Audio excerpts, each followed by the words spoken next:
On va être honnête, quand je savais comment styliser les yeux et quand je savais pas comment le faire.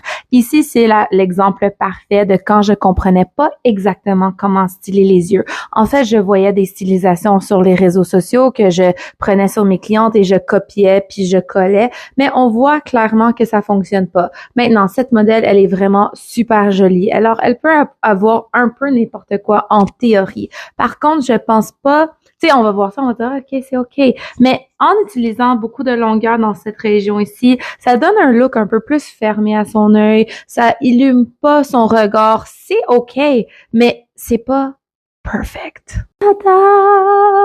Voici quand j'ai compris comment actuellement styliser un regard. Alors, on a changé la stylisation de œil de chat ou œil de biche à œil de poupée. Donc, comme vous voyez, la longueur maximale, elle est dans l'iris et ça rajeunit l'œil, ça donne une ouverture au regard, ça va cacher un peu une paupière un peu plus lourde. Puis honnêtement, c'est juste la solution parfaite pour cette cliente-là. L'autre, c'était OK, mais il y a une grosse différence entre OK et la perfection.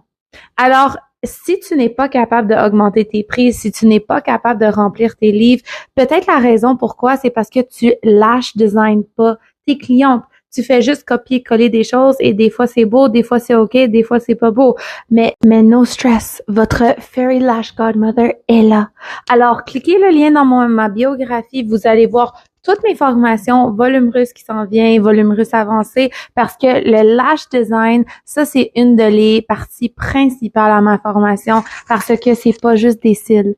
C'est vraiment plus que ça. C'est une entreprise et c'est changer les regards de nos clientes, embellir leurs yeux au point qu'elles ne peuvent pas vivre sans leurs extensions. Pour plus de contenu comme ceci, vous savez quoi faire.